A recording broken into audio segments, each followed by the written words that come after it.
Guayana venezolana ha sido denominada acertadamente el país de las 1000 cascadas. Ciertamente, pocos territorios pueden competir en bellezas naturales con la República de Venezuela. Pero en el corazón de Venezuela hay muchas conquistas geográficas que realizar. Quedan todavía maravillosos ríos, escondidas lagunas y solitarias montañas donde no ha puesto la planta el ser humano. Volando sobre la selva del territorio sur, se pueden contemplar caídas de agua que no tienen nada que envidiar al famoso Salto Ángel, famoso en el mundo entero. Y precisamente, el equipo del hombre y la tierra no quiso dejar Venezuela sin conquistar una importante cota geográfica. Para ello contamos desde el primer momento con la colaboración de Codesur, que puso a nuestra disposición sus helicópteros y sus técnicos. Fuimos sometidos a un riguroso entrenamiento. Era necesario que subiéramos y bajáramos por las escalas a las naves que nos habían de transportar primero al solitario Cerro Autana, la montaña sagrada de los indios Piaroas, y después a la laguna del Rey Leopoldo, donde no había puesto jamás la planta el hombre.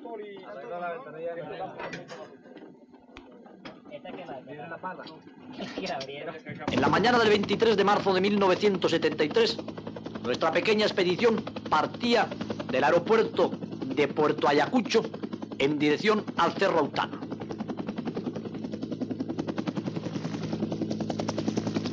Según la técnica de la preparación, debían de volar 2 helicópteros. En el primero íbamos los que montaríamos el campamento para alojar a todo el grupo compuesto por 11 personas. Permaneceríamos constantemente en contacto radiofónico con nuestra base. Volando desde Puerto Ayacucho, que es el último gran enclave humano en el sur de Venezuela, se puede comprobar perfectamente cómo la selva, depauperada en las inmediaciones del poblamiento que muestra las casas comunales de los indios, se va haciendo poco a poco tupida hasta transformarse en la auténtica selva virgen.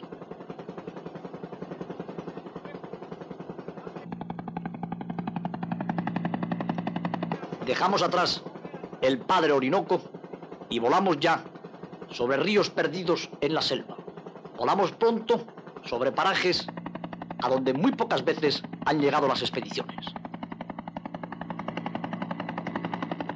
Para llegar desde Puerto Ayacucho hasta el Cerro Autana es precisa más de media hora de vuelo.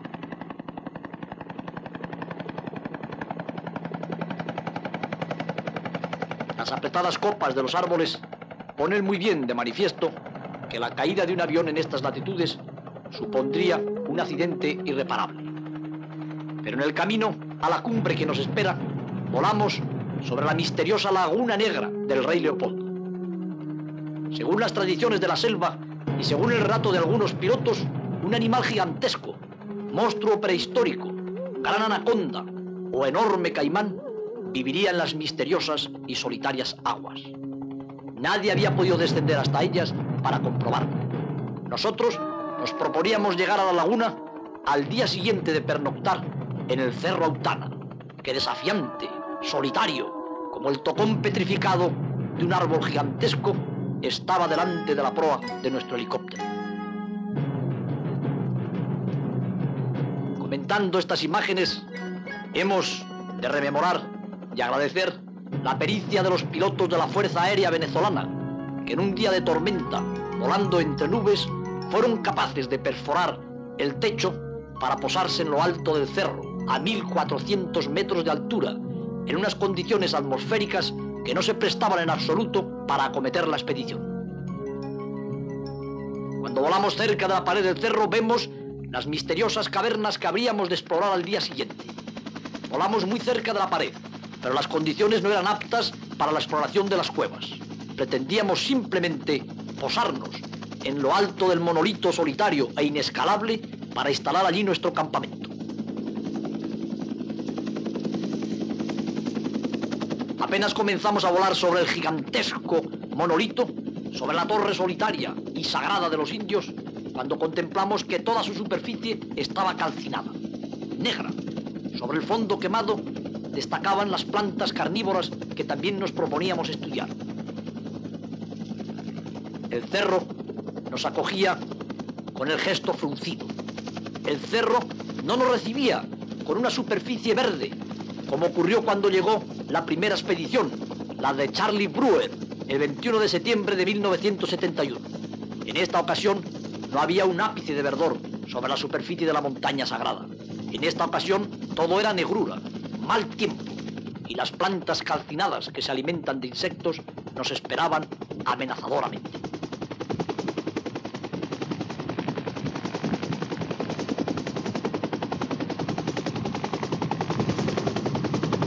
El técnico en helicópteros de Codesur realiza un perfecto aterrizaje y podemos así descender con nuestro equipo ligero. Es preciso sacar las cosas muy deprisa con objeto de que el helicóptero vuelva a Puerto Ayacucho, ya que su autonomía no le permite hacer más viajes. Después vendría la segunda aeronave que transportaba al resto del equipo. Sentíamos una impresión extraña al pisar el techo solitario del Cerro Autana. Estábamos en lo alto de una montaña que lleva separada del resto de la selva más de 500 millones de años. Forma parte de un sistema geológico que se conoce con el nombre de Formación Roraima. Es de arenisca, con granito entreverado. Estábamos a 1400 metros de altura sobre la selva virgen. Aún no habíamos terminado de montar nuestro pequeño campamento cuando llegó el segundo helicóptero. Pero estas imágenes no pudieron ser filmadas. Una tormenta se declaró en aquel momento. Un rayo alcanzó a nuestro jefe de sonido, José Antonio Torreblanca. Yo mismo fui derribado por la chispa eléctrica. Por consiguiente, hubo que devolver rápidamente a Puerto Ayacucho a toda aquella parte de la expedición. 6 personas. Solo habríamos de pernoctar, por consiguiente, 5 en la gran torre de la selva.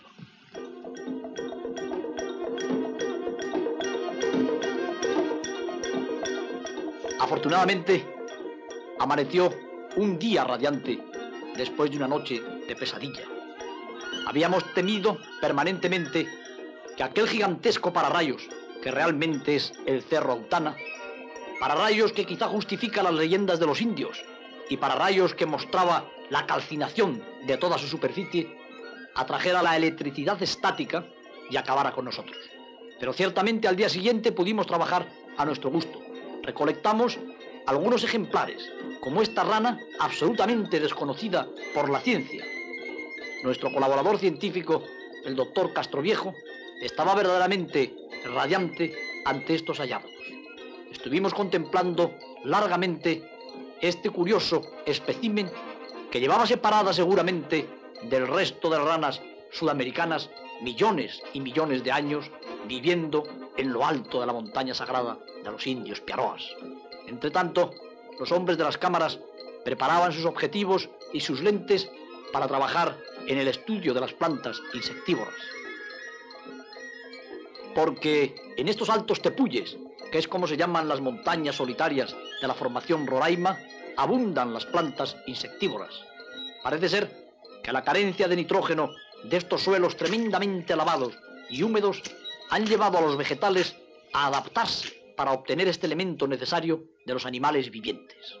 De esta forma, aparecen en lo alto del Cerro Autana, sobre todo, plantas carnívoras.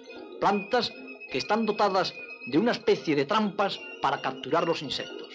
De alguna manera, los insectos son atraídos por estos extraños seres vivientes que se nutren en lo alto de las montañas con las proteínas de los insectos y de otros invertebrados. Atesoran el agua y están rodeadas de una serie de hojas que las defienden seguramente de los incendios tan frecuentes en el área por los rayos. El golpe de nuestro machete pone al descubierto su tesoro acuático. Y abriendo una de estas plantas carnívoras, podemos llegar hasta su estómago, hasta el lugar donde están los restos de su digestión, donde están los élitros de docenas y docenas de insectos, que han ido cayendo día tras día en la trampa mortal. Sobre mi mano, convenientemente desmenuzados por nuestras navajas y machetes, aparecen los restos de los insectos. Y aquí se puede ver perfectamente cómo la calidad de ánfora, la estructura de estas plantas, hace que los insectos caigan en el interior del fondo de la copa, en la cual siempre hay una cantidad mayor o menor de líquido y en la cual se encuentra lo que podríamos llamar el aparato digestivo de la planta insectívora. Las hojas son fuertes, coriáceas, cuesta trabajo cortarlas con la navaja o con el machete, pero de esta manera podemos mostrarles lo compleja que es esta vegetación y cómo aislada en estos monolitos solitarios ha ido evolucionando hasta transformarse en perfectos aparatos de captura que permiten a las plantas sobrevivir en estas altas cotas, obteniendo de los animales las proteínas y el nitrógeno que precisan para desarrollarse. Los élitros de un gran coleóptero, restos de multitud de insectos. Raramente habían sido estudiadas estas plantas. La primera expedición, la de Charlie Brewer, las cita ya en sus comunicaciones y nosotros tuvimos la suerte de dedicarlas una mañana entera de observación. Hoy día, nuestros informes, hoy día los especímenes que portamos a España y que dejamos en Venezuela están siendo clasificados y estudiados por botánicos, entomólogos y zoólogos. Nosotros trabajábamos febrilmente cuando llega ya el helicóptero que habría de devolvernos a la base de Puerto Ayacucho.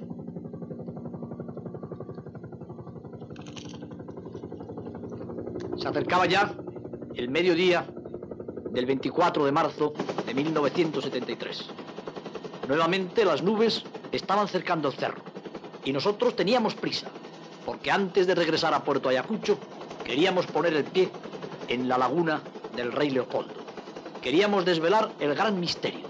Estábamos tremendamente emocionados, porque después de una noche entera en el techo de América, después de haber temido por otro rayo que pudiera caer sobre nuestro campamento, nos disponíamos a llegar a una laguna solitaria donde, según las leyendas, había un monstruo prehistórico, una criatura tremenda que había sido vista por los aviadores y que estaba en la leyenda de los indios de la región desde tiempos inmemoriales.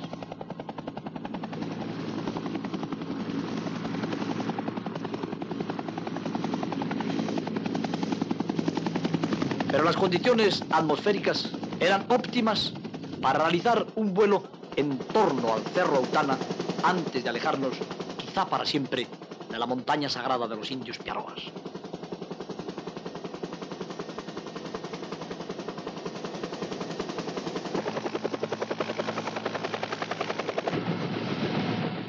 Queríamos observar, desde todo lo cerca que nos fuera posible, las famosas perforaciones que presenta el Cerro Autana en su tercio superior.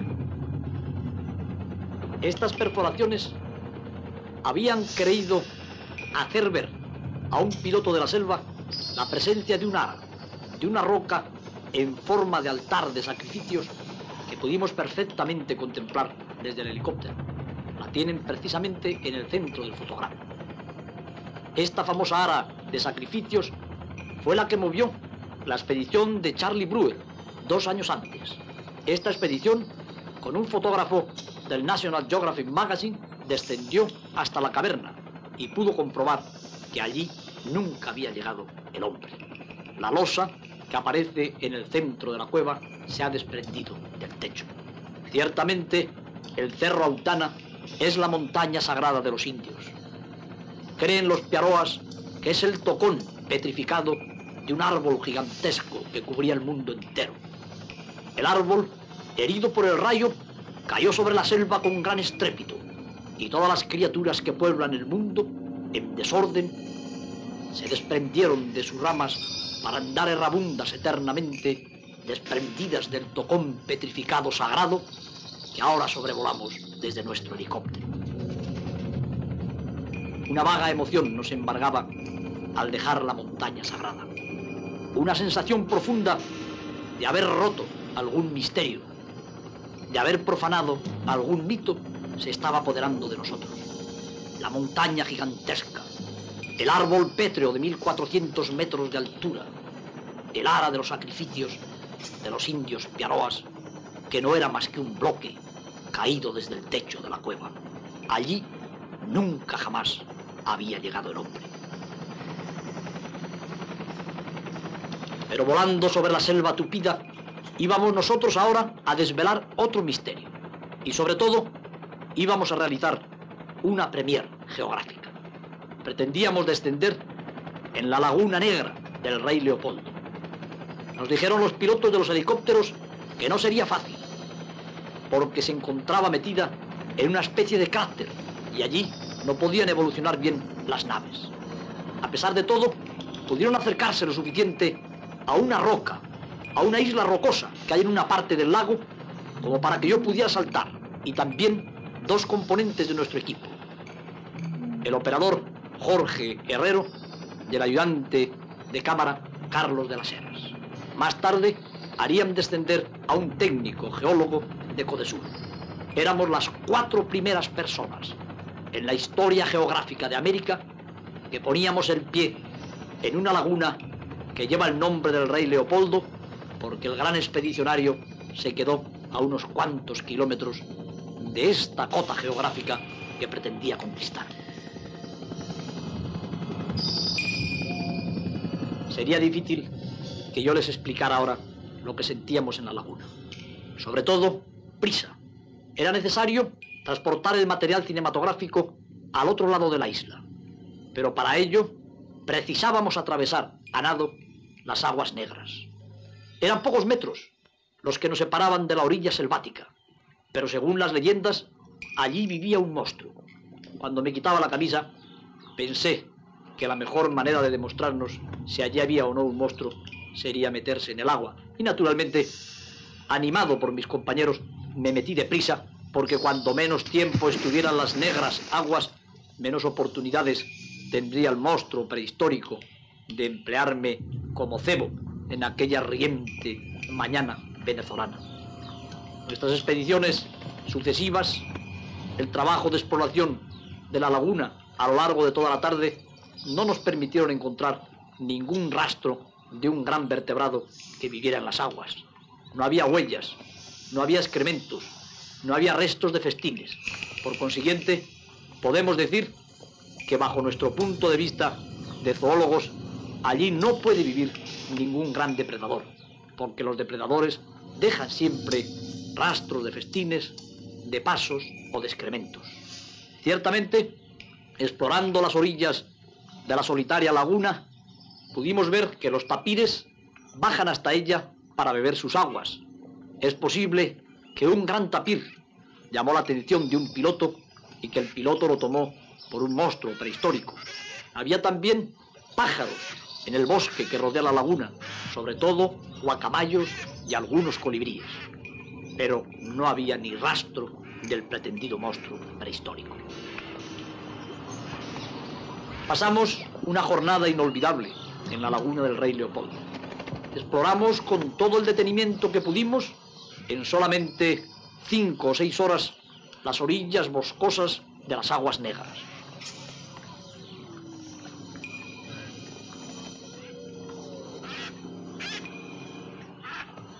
Creo que experimentábamos un poco la sensación que debieron experimentar los conquistadores de los polos o de las altas montañas, o todos los hombres que han puesto la planta en un terreno jamás hollado por la especie humana. Hemos de decir, sin embargo, que nosotros no teníamos el mérito de los grandes expedicionarios, ya que fueron aviones los que nos transportaron hasta la laguna. Nosotros quizá no teníamos más que el pequeño mérito de la audacia de estar solos mientras el helicóptero iba a repostar a más de media hora de vuelo en una laguna, en un lugar donde en lugar de monstruos no encontramos más que bellísimos pájaros, piedras preciosas voladoras, y donde la música que dominaba aquel cuadro era la llamada de los guacamayos, eran los gritos de los loros, era la voz incesante, eterna y monótona de la selva.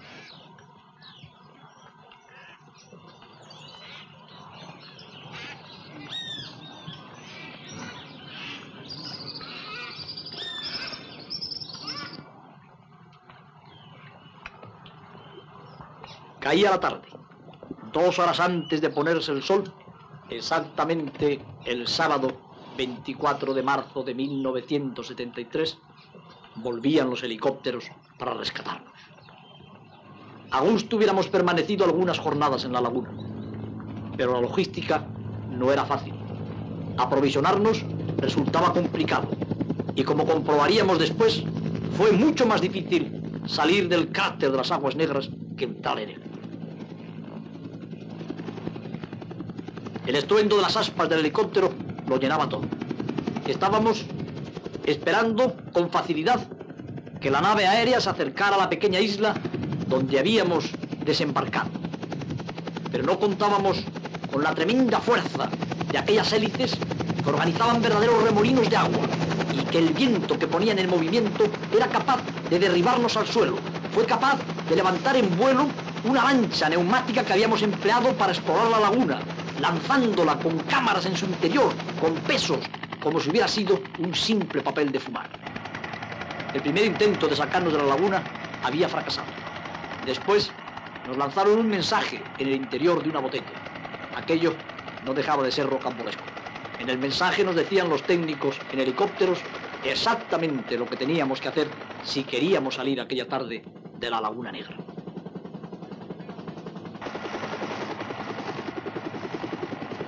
Con todo detenimiento fuimos transportando primero las cosas a la isla central, al único sitio a donde podía acercarse el helicóptero. Era preciso trabajar deprisa porque los helicópteros no podían aterrizar de noche en Puerto Ayacucho. Comenzamos por pinchar en todas partes aquel artefacto que nos había servido para explorar la laguna y que resultaba tan difícil de manejar para introducir nuevamente en el helicóptero.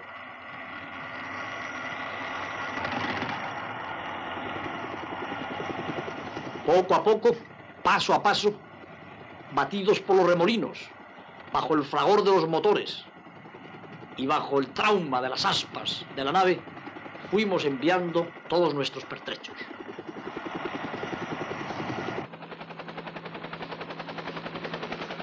Yo no sé si en la laguna del Rey Leopoldo, aparte de nuestros nombres grabados, quedó algún resto de la visita humana. Quizá una caja abandonada de material, quizá una huella en el barro de la orilla que pronto sería borrada por el paso de los animales. El técnico de Codesur, geólogo, que nos acompañó durante nuestra exploración, especialista también en helicópteros, hacía las señales precisas para que la nave se posara en el sitio idóneo que nos permitiera a nosotros introducirnos en su interior.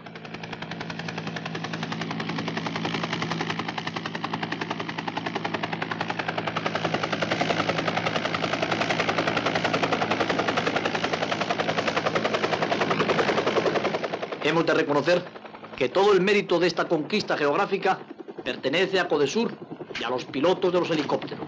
Sin su ayuda, jamás hubiéramos llegado a la laguna donde no había puesto la planta el hombre.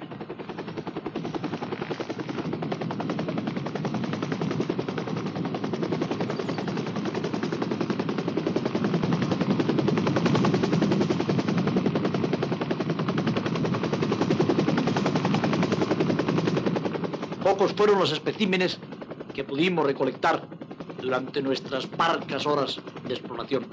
Sin embargo, recolectamos quizá cosas mucho más importantes: las emociones vividas en el corazón de la selva virgen de Venezuela, lo que se siente cuando se llega a un lugar en el que nunca ha habido nadie, y el gran respeto por la naturaleza todavía equilibrada, la ecología pura, los misterios de una nación que tiene la suerte de poseer áreas inmensas sin degradar, áreas que son como un paraíso futuro para el hombre de buena voluntad ante la naturaleza, para el hombre que no abusa, sino que usa de la pródiga naturaleza.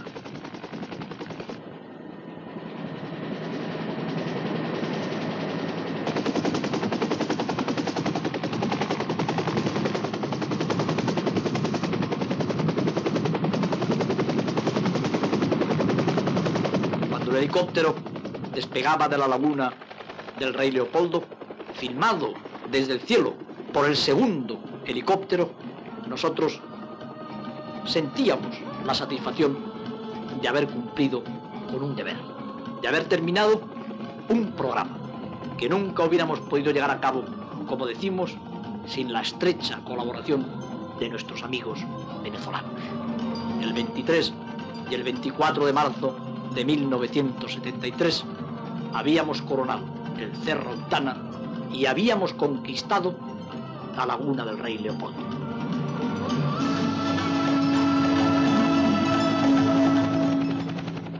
Efectivamente, como ha dicho el doctor Rodríguez de la Fuente, por primera vez un equipo humano ha estado en la laguna del Rey Leopoldo y por segunda vez en el Cerro Autana.